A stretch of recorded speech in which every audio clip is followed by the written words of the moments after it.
story time about how I caught my husband cheating on me with our very young nanny. Disclaimer, this is not my story time. I was sending me on Instagram. I'm 45 years old and my husband is 10 years younger than me. When we first got married, my friends kept telling me not to marry someone so much younger. They told me that he would eventually cheat and leave me for someone younger. I refused to believe this hope because my husband and I really loved each other. Or at least I thought. We met at a party a few years ago and he made the first move right away. He asked me out on a date and a few weeks later we became boyfriend and girlfriend. A few years after that we got married and after years of trying we finally got pregnant and had twins. They are both 2 years old now. My husband's job requires him to travel a lot. I own a really big salon and business is good. So we have a pretty good life and are able to afford a lot of things for our kids. Since my husband travels, my schedule has to be really flexible. I take care of the kids in the morning and then I go off to work, leaving them with the nanny. Our first nanny was a lot older and she had lots of experience. But she unexpectedly quit on us, so we had to find another one. We decided to look for one of those nanny agencies. We ended up interviewing about 5 nannies, but my husband was set on one of them and she was the youngest out of all of them, 18. Oh yeah, and the most attractive too. My husband told me that maybe we should try someone younger so that the kids can have fun, and I said yes. The nanny would cover for me for about 4 hours a day when I was at work. Her and I started to get along really well. She would tell me about her boy troubles and I would give her advice. Part 2 is up. Part 2 of how I caught my husband cheating on me with our very young nanny. Disclaimer, this is not my story time. I sent me on Instagram. The nanny and I started to become really good friends. I even started telling her about the problems I was having with my husband. Little did I know that she was the problem. Like I said in part 1, my husband travels a lot. This is what we would usually fight about. You see, it was actually really easy for him to travel less. All he had to do was pick a different region for his job. Instead of a 6-hour flight, it could have been a 2-hour trip. His excuse was that he would get paid less. When I was telling the nanny about our issues, she told me that I should just let it go and let my husband have his freedom. But the way she said it really bothered me. I ended the conversation and told her that she could go home. When my husband came home, I mentioned to him what the nanny said. I told him that I didn't like the way she told me that I needed to give him his freedom. He started to laugh and said, she's just a young girl. She's probably just saying what she thinks you need to hear. I decided to listen to my husband and I let it go. A week later, the nanny comes over to take care of the kids. By the way, as soon as she would come to my house, I would serve her a plate of food or make her anything she wanted before I left to work. She sat down to eat. I could see her messages on her phone, and the name on the messages was the same as my husband's. I asked her why she was messaging my husband and she quickly put her phone in her purse. She didn't even know what to say. Part 3 is Part 3 of how I caught my husband cheating on me with our very young nanny. Disclaimer, this is not my story time. I sent me on Instagram. When I asked her why she was messaging my husband on her phone, she did not know what to say. I asked her if she was okay. Then she replies with, I just needed some advice for my car. She was so nervous. I asked her to pull out her phone and give it to me. That's when she said no and started putting up a fight. She told me I had no right to check her phone, but I didn't believe her. I ripped her purse from her hands and grabbed the phone. Before I even have a chance to look at the messages, she starts calling me fat and old, and that my husband is planning to leave me for her. Honestly, what she was saying didn't faze me because my goal was to look at the messages. And she was pretty much right. In the messages, my husband promised her to leave me for her, and that he was sick of me and the kids. I begin to scroll up and see all of the pictures that they send each other. You can imagine what they were. By the way, the nanny was only a day from turning 18. Yep. Out of nowhere, she starts breaking plates and glasses and verbally abusing me. She even said that if I didn't leave him alone, that something bad would happen to me. I grabbed her by the arm and threw her out of the house. But I kept her phone, so I called my husband from the phone. When he hears my voice, he hangs up the phone. When he finally got home, we got into a 6-hour fight. I made him leave the house, but apparently the nanny went crazy. She started stalking him and he had to get a restraining order against her. Serves him right. Her parents are threatening to press charges. I don't want my kids to grow up without a father, but I don't want to get back with him. What should I do?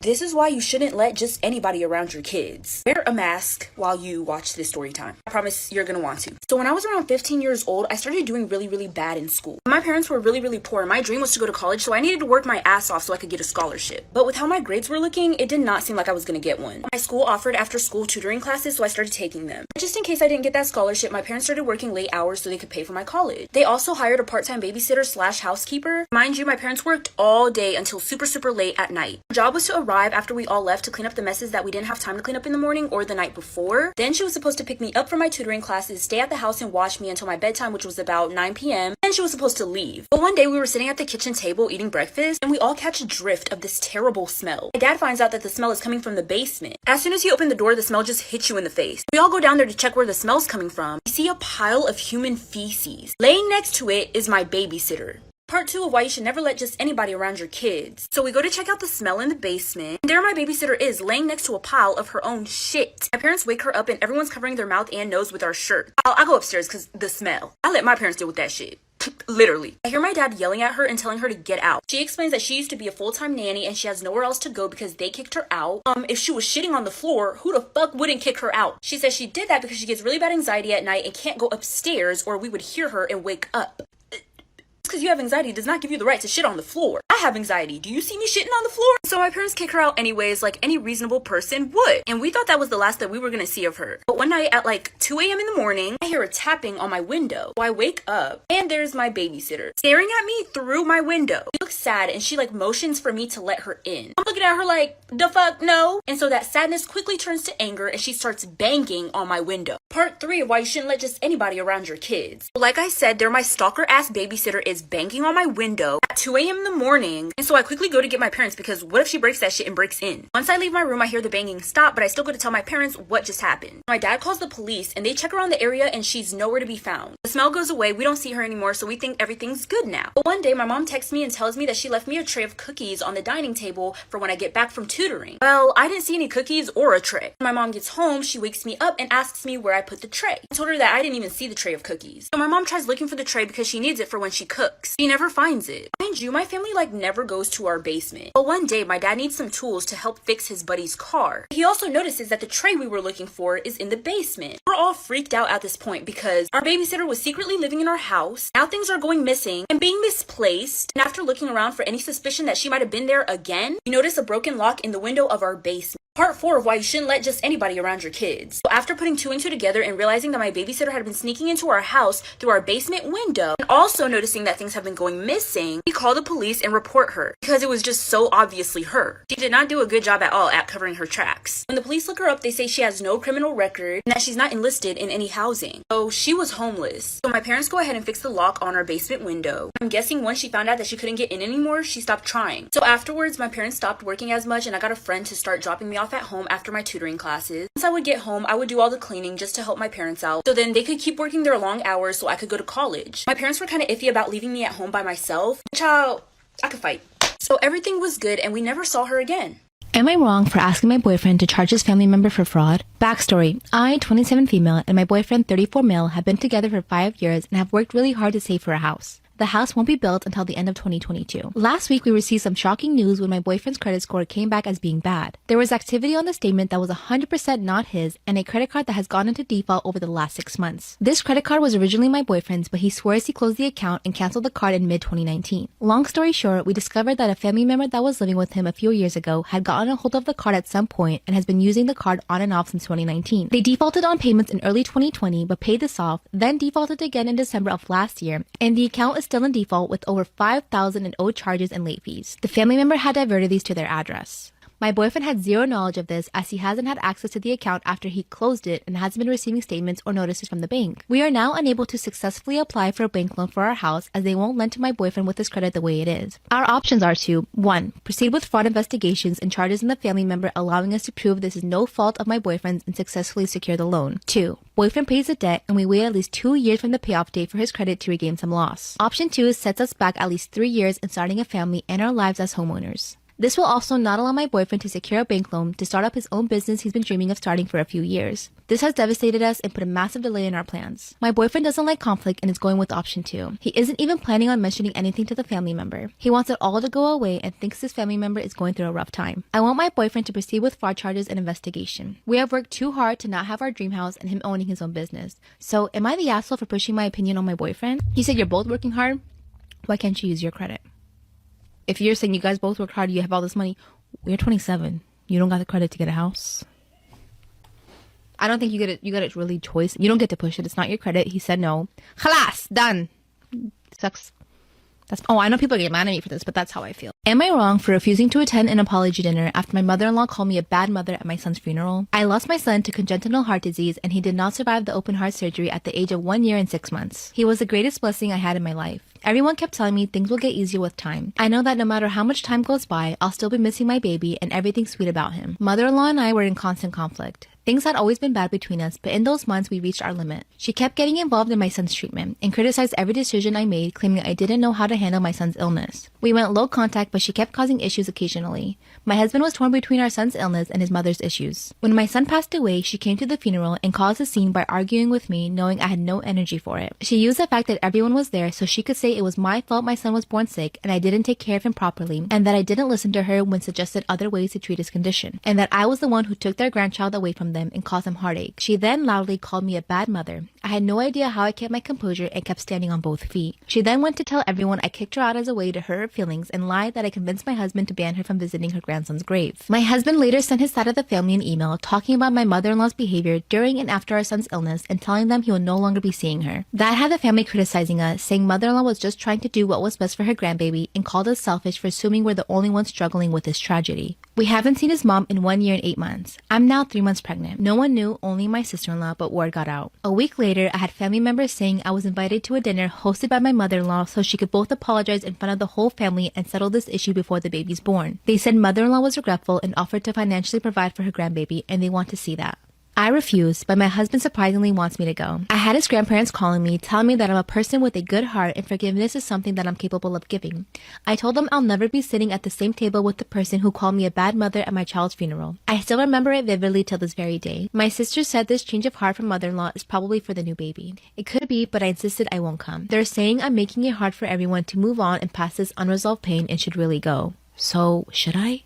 Here's another toxic ex-best friend story time. So me and this girl became friends through a play that we were doing in school. Plays in my school were always mad funny, so everybody on set was really cool. We hit it off like this. She offered to drive me home after the rehearsals and the practices. We would always go to get coffee after our practices, but after doing that for a while, we just started hanging out after school. Well, eventually we got close and I invited her to this slumber party that I was having. Should've never done that. And here's why. I also invited my boyfriend of 5 months and my other close friends. We were all having a really good time, you know, busting it down, throwing it back, talking shit, playing games, whatever. We specifically talked a lot of shit about her ex-best friend. We, as in everybody at the slumber party. Emphasis on we. Keep that in mind. At this point, it was getting really late. It was like 2 a.m. I ended up dozing off and falling asleep. Now, I woke up to some very slight clapping. And so I turn around. I see my best friend doing the spread eagle on my boyfriend. Like for purchase. Part 2 of my toxic ex-best friend story time. I wake up because I hear some clapping and I turn around. I see my best friend doing the spread eagle on my boyfriend. Busted, wide open, no remorse. None. So my best friend at the time sees me looking at them, giving me a very much, oh, you wish that was you, huh? Look. You're probably wondering what was going through my mind at that moment. Well, murder wasn't on my mind, surprisingly. I had another plan. So once my boyfriend notices that I'm awake, he tries to push her off of him as if he wasn't just doing what he was doing and tries to apologize. Saying things like, oh, I didn't know what I was doing. You were asleep. I just couldn't help myself. You know, just a bunch of bullshit. And so I'm like, y'all putting on a show with the amazing actress that I am? Not gonna let me join? You know I always get the lead roles in the plays. Come on. Mind you, I was basically completely over my boyfriend at this point. I already started losing interest in him. This basically just did it for me. So I'm like, hello, lights, camera, action, let's get it going. And so I start to go down on him. Then I just take a big old bite right from his. Part 3 of my toxic ex-best friend story time. Well, like I said, I wake up from my own slumber party and see my best friend and my boyfriend getting it in at like 3 a.m. in the morning. I asked to join and then I took a chomp out of my boyfriend's badonkadonk. And not only did I do that, but right after I took that big ass bite, I turned to my best friend, bit her titty. Now we were all equal because now they're feeling the pain that I'm feeling.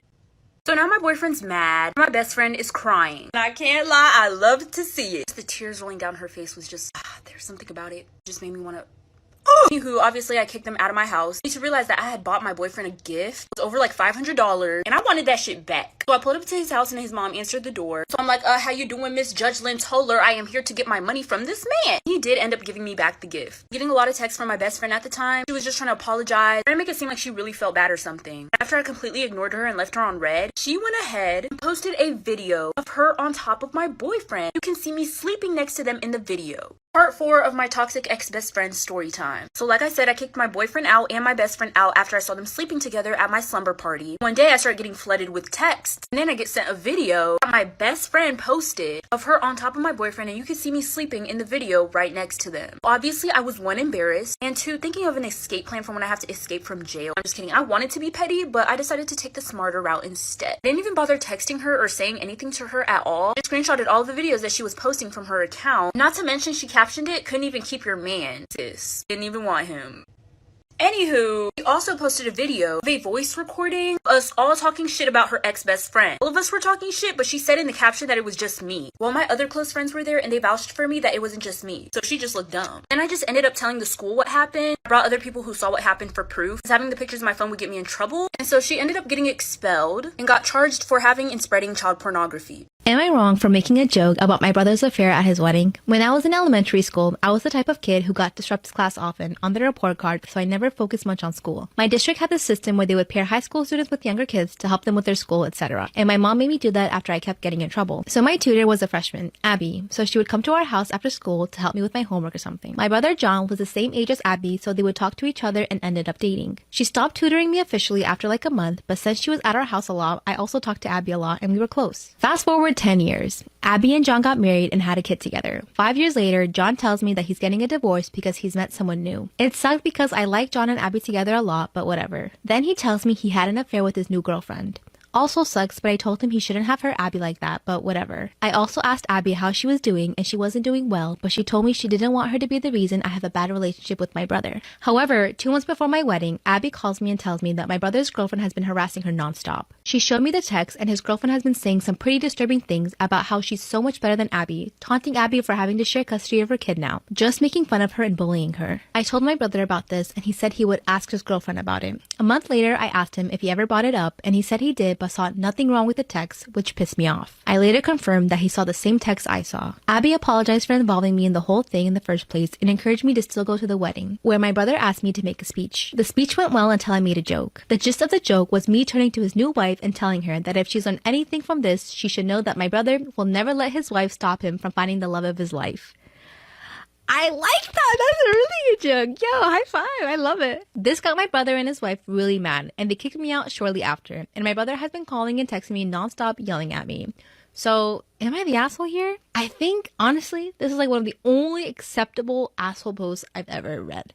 Like, asshole. Like, this is the only time it's okay to be an asshole. Story time about how my wife is trying to turn herself into Kim Kardashian with plastic surgery. She even acts and dresses like Kim Kardashian. Disclaimers is not my story time. Send me on Instagram. My wife has always been a beautiful woman, but ever since 2016, she started talking about getting plastic surgery. Of course, I supported the idea. We are both business owners and we lack no money. She even looked at the plastic surgeon that Kim Kardashian uses, and we went to visit him in Beverly Hills. He told my wife that with 3 surgeries, he could make her look like Kim Kardashian. When I heard 3 surgeries, I got really scared and tried to talk her out of it, but she was obsessed and said that she would do the surgery. I had no choice but to just support her. We stayed in Los Angeles for 2 weeks in a hotel while she recovered. 4 months after her surgery, she was really happy with the results. But then she started changing her face. And this is where I started to put my foot down. She began to get all sorts of fillers in her face. She even did that thing where they lift the corners of your eyes and your eyebrows. By the end of the year, she had spent over $100,000 on surgeries. She basically got her whole body done. I will admit, her body did look amazing, but the face was the problem for me. The woman I fell in love with was not the woman that she was anymore. Her lips were ginormous. It was like kissing a pair of balloons. Part 2 is up.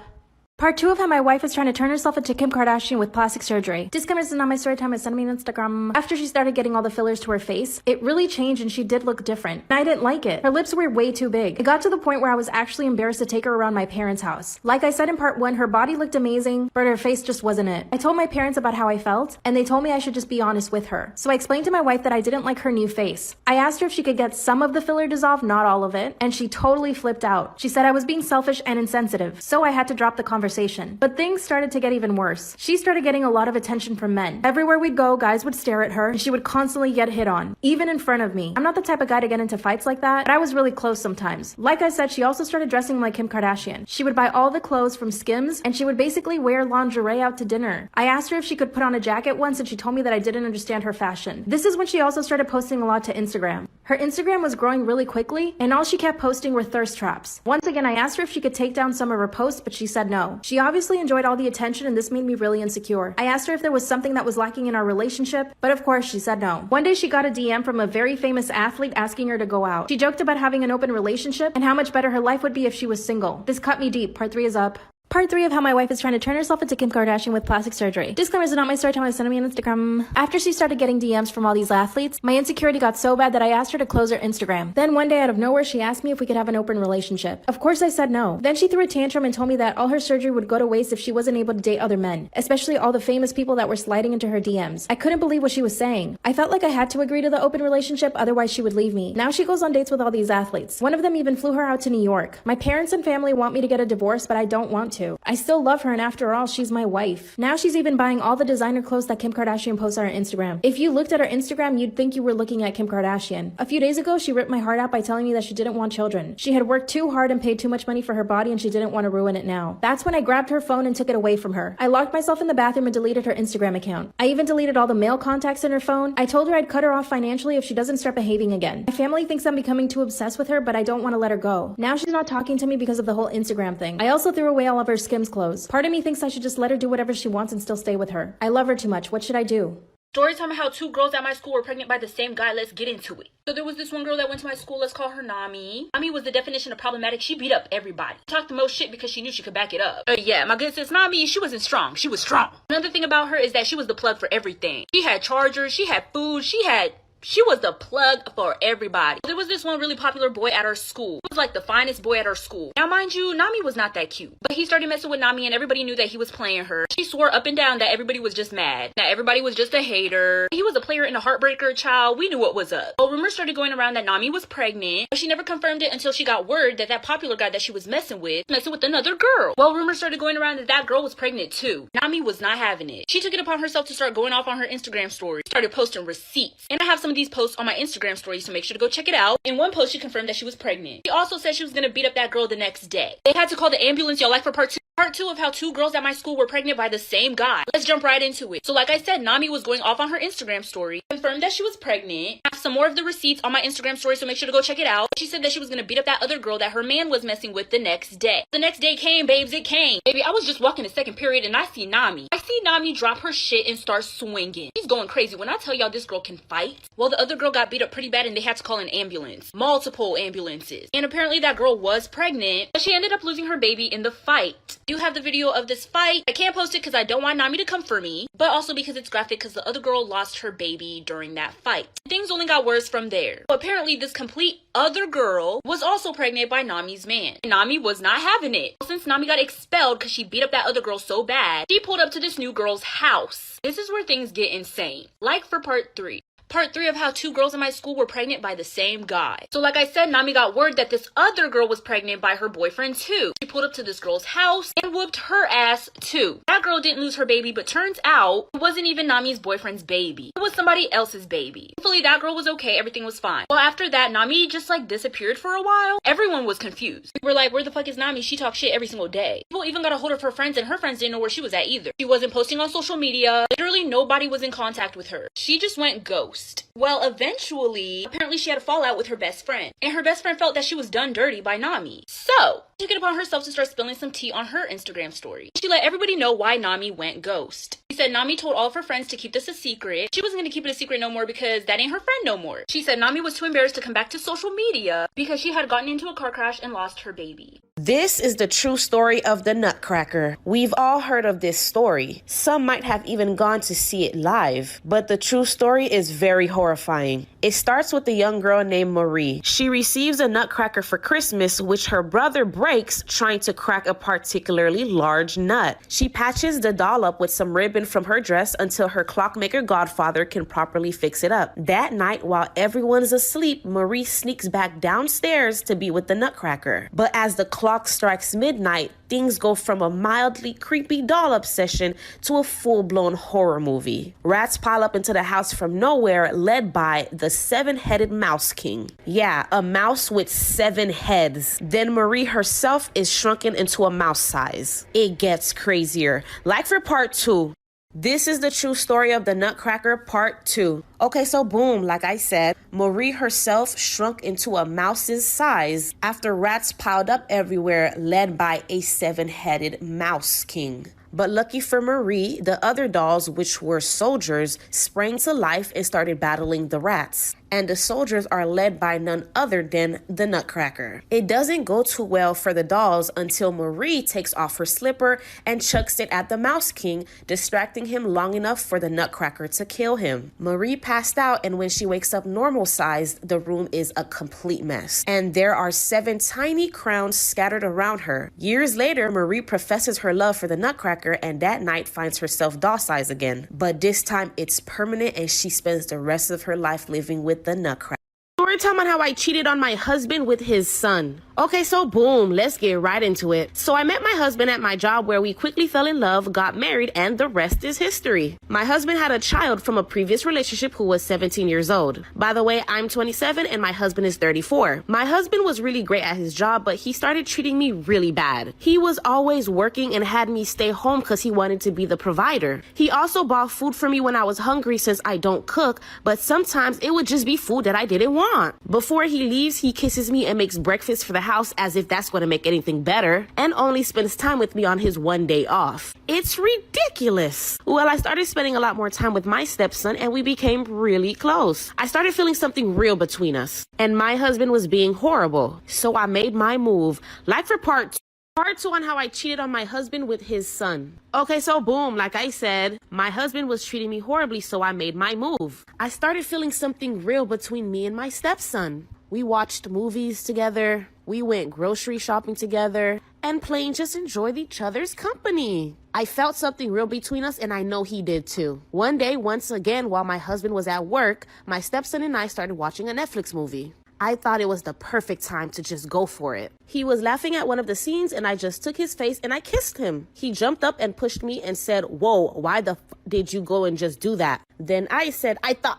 He just ran to his room and called his dad. My heart sank. My husband left me and took his son and divorced me too. Now I'm currently dating and have no luck, and he's remarried with a beautiful family. I can't find a guy half what my ex-husband was. Don't be like me, appreciate. Story time on how I sold my farts in a jar and made big money. Okay, so boom, let's get right into it. So I'm extremely broke. And because I'm broke, I did what many people would do and went to Google. I looked up ways to make money when you're dead broke as a woman. Dancers came up and also fans only, and even selling my intimates. But I served the Lord, so I didn't want to do anything involving my body in a sexual way. No judgment, by the way, just not for me based on my beliefs. Well, anyways, I stumbled across a page of a woman. I don't know if she prefers her identity to be hidden, so let's just call her Hannah Montana. Well, Hannah Montana explained how she made 70K selling her farts, and it immediately, one, shocked me, and two, piqued my interest. Now this was something I could do. I had to start my fart journey. Like for part two. Part two on how I sold my farts in a jar and made big money. Okay, so boom, like I said, I stumbled across a page of a woman, and I don't know if she wants her identity to be hidden, so let's call her Hannah Montana. Well, Hannah Montana explained how she made 70K selling her farts. It immediately, one, shocked me, and two, piqued my interest. This was something I could do. Contrary to popular belief, there is a market out there for farts online. Believe it or not, people out there buy farts in many forms, varying from jars to lollipops that have been farted on by fart stars. So I quickly educated myself on how to provide this product, and I grew my audience pretty fast. Now I eat a lot of egg boils and fart for a living. I know you're jealous. This is why you should always make sure that your parents are your real parents. Okay, so boom, let's get right into it. So on Monday in my biology class, we're discussing blood types. This girl was trying to figure out why her blood type didn't make sense on her Punnett square. She told her professor that her dad was O and her mom was A, but yet she was AB. My professor explained that that's impossible, that she's confused on the blood types or something. The professor even drew out different Punnett squares to show her. The girl was very persistent that she wasn't wrong on the blood types and was confident that there was something wrong with how the professor was doing it. So my professor told her to talk to her parents to double check the blood types and all to make sure that the information was correct. So she comes back to class the next day and my professor made it a point to ask if she was mistaken or confused. And what she said next shocked the whole entire class. Ciao, like for part. This is why you should always make sure your parents are your real parents, part two. Okay, so boom, like I said, my professor made it a point to ask if she was mistaken or confused about the blood types. And I tell you, this girl is ballsy. She announced to the entire class of 243 people. Turns out her mother had an affair with her husband's brother, which is his stepbrother. So technically, she's been raised by her uncle and not her dad her entire life. Her mom hid it from the both of them for 21 years. Because my professor told her she was wrong with her blood types, she figured out her uncle was actually her dad and vice versa. And now they're getting a divorce. Be careful, guys. You might be living with lies. Story time on how I lied to my boyfriend about being the father of my child. Okay, so boom, let's get right into it. So I have a boyfriend who's the love of my life, and I'm literally obsessed with him. I want to be with him forever. We've been together for 2 years, but unfortunately, my boyfriend ended up breaking my trust. You see, my boyfriend cheated on me with my best friend, and I found out that they've been sleeping with each other for the past year. Once I found out, my boyfriend begged and begged and begged for me to stay, and he cut all ties with my friend, telling me he doesn't want to lose me. I was so hurt, but because I loved him so much, I forgave him. But my forgiveness came with a price. I ended up having a one-night stand with his best friend. I wanted revenge, and I was being spiteful and just doing the whole tit-for-tat thing. But little did I know what was to come. Like for Part 2 on how I lied to my boyfriend about being the father of my child. Okay, so boom, like I said, after I found out that my boyfriend cheated on me with my best friend for over a year, I ended up having a one-night stand with his best friend because I wanted revenge. I was being spiteful and doing tit for tat. I felt horrible about it, and me and his best friend decided not to tell anyone. Well, I got pregnant, and without him knowing, I had a DNA test done on my boyfriend. He is not the father. And the only other person I slept with was his best friend. I really feel horrible, but 7 years later, my now husband still thinks my 7-year-old son is his. Am I the asshole for not telling him even though he cheated on me first? Story time on how my girlfriend got me a bunny for my birthday and I killed it by mistake. I feel terrible. Okay, so boom, let me explain. I love animals. I'm an animal lover. I have 2 dogs, and one thing I've been wanting for the longest is a bunny. I'm literally always looking at pictures of bunnies and videos on YouTube about bunnies. My girlfriend knew this about me, so for my birthday, she surprised me with a bunny and made me so happy. I had a bunny house and food with water ready for my new bunny life. But I guess I wasn't as prepared as I thought. 3 days after getting my new bunny, I let him out his cage to hop around since he was pooping a lot. I also had my dogs out playing and everything was fine. Well, little did I know my heart was really about to be broken because I messed up. Like for part 2.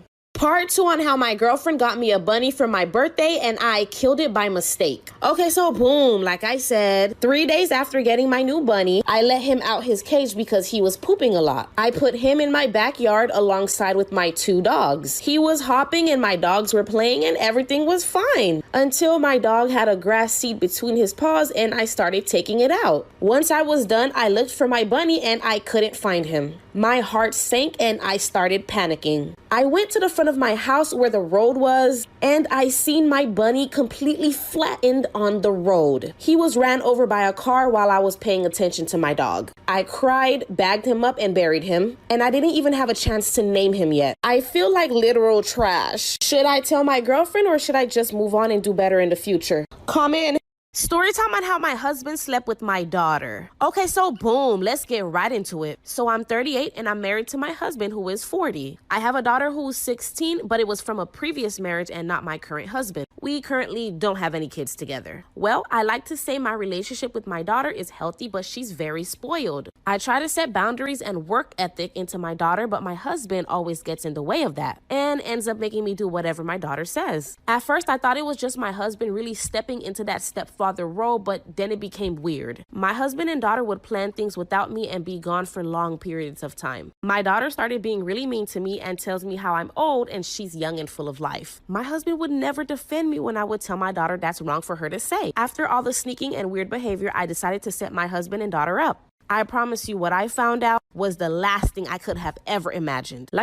Part 2 on how my husband slept with my daughter. Okay, so boom, like I said, after all the sneaking and weird behavior, I decided to set my husband and daughter up to see exactly what's going on. I placed cameras in my room and my daughter's room, plus the kitchen and living room. I told my husband and daughter that I'll be going to visit my mom for 3 days who lived an hour away. And of course, they both declined to go with me. Y'all, I kid you not. Barely even an hour after I left, there it was in my living room camera. My husband and daughter watching a movie making out. Then my daughter hops on the top and they remove clothing. And I think you can see where it went from there. I was in so much shock and anger. I was crying. Man, my emotions were all over the place. I called my ex-husband, the father of my daughter, and he came under 10 minutes. We both barged into the house where my current husband and daughter were still engaging in crazy activity. And it got crazy after this. Like for with my daughter. Okay, so boom, like I said, we both barged into the house where my current husband and daughter were still engaging in crazy activities. My ex-husband took our daughter and started beating her with a belt. Then he screamed at her to go upstairs and put some clothes on, which she did. And then there was my current husband, crying, curled up on the floor, completely undressed, might I add, begging my ex-husband not to hurt him or call the cops. He had the audacity to tell us that our daughter was the one who came on to him. Yes, my daughter was the one on camera who initiated everything. That was clear as day.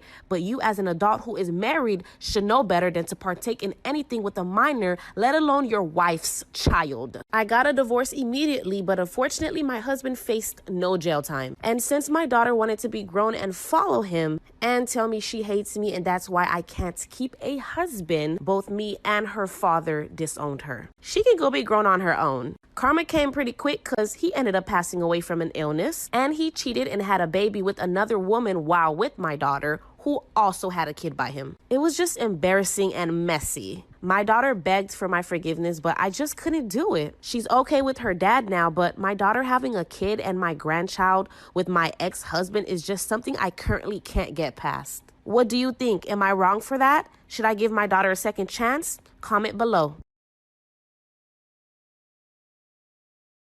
Story time on how a man followed me into my apartment and tried to harm me. Okay, so boom. I'm 19 years old and I've been living alone for the past year. It's just me and my pet dog, and every morning and night I walk my dog. A bad habit that I have is that since I live in a safe neighborhood, every time I go downstairs to walk my dog, I leave my door unlocked. I never thought that anyone was even watching me, to be honest. My thought process was like, since the door is closed, no one is going to actually think it's unlocked. But that wasn't very smart of me. One very scary night, my life changed. It was around 10 o'clock at night, and I did my usual routine and started walking my dog. I left my door unlocked and thought nothing of it, especially since around this time, no one is really outside. I went back upstairs to the 4th floor where I stay and opened my door, then walked inside and closed my door. But I didn't lock it just yet. I was taking off my dog's leash. Then all of a sudden, a 40-year-old man opened my door. Follow and like for part 2.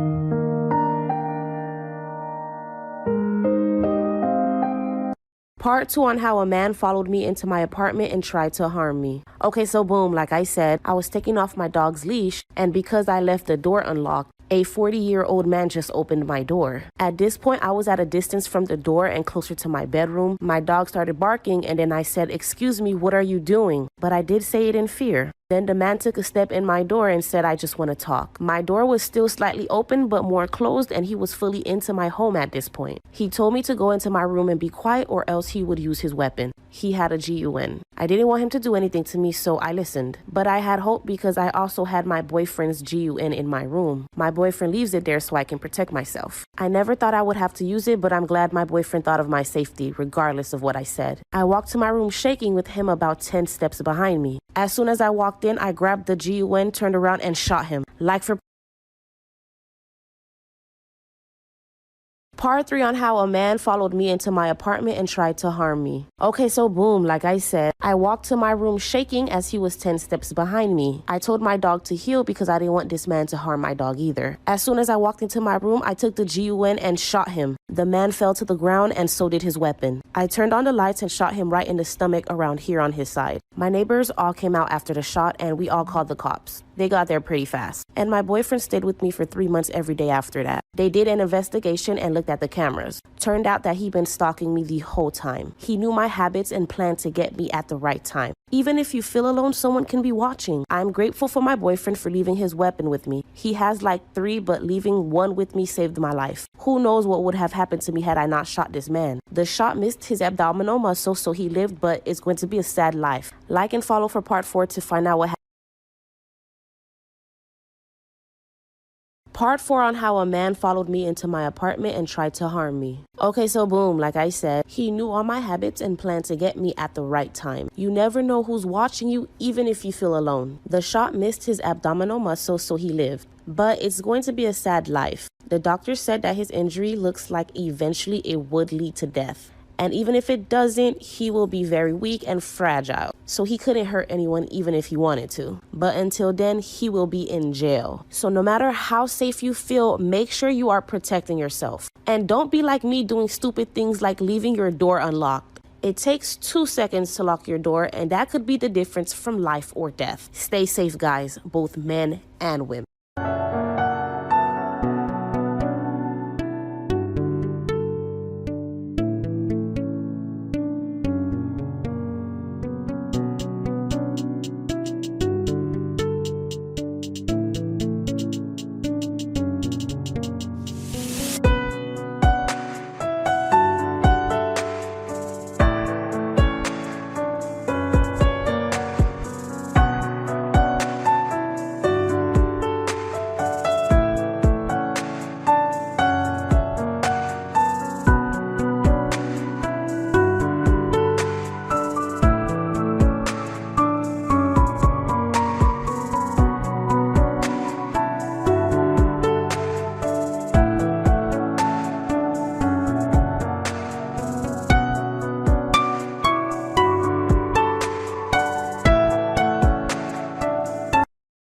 This man thought he got away with something terrible he did as a kid, but he was wrong. After Derek ignored the boy in the street asking him for 1 penny, he went home, but he always felt a bit strange about their interactions. Then he went into the attic and found his old yearbook. While flipping through, he found a photo that would haunt him forever. When he was younger, him and his friends were bullies, and they had done something unspeakable to a boy. After beating him, Derek and his friends threw him in the river without a second thought. The boy never showed up to class the next day, but Derek and his friends assumed that he moved away. How was it possible that the boy Derek bullied years ago was the same boy asking him for a penny in the street now? Even though Derek grew up to be a successful businessman, he held the yearbook in his hands, horrified at how his past had come back to haunt him. Within the next few days, Derek took out his life savings. He brought the bag of money out to the boy and said, "Here's every penny I have. Now please leave me alone." But the ghost boy just looked at him blankly. Then in an instant, his face turned into a terrifying smile. He said, "No, mister, that's not all," as the ghost boy reached into Derek's chest and pulled out his heart.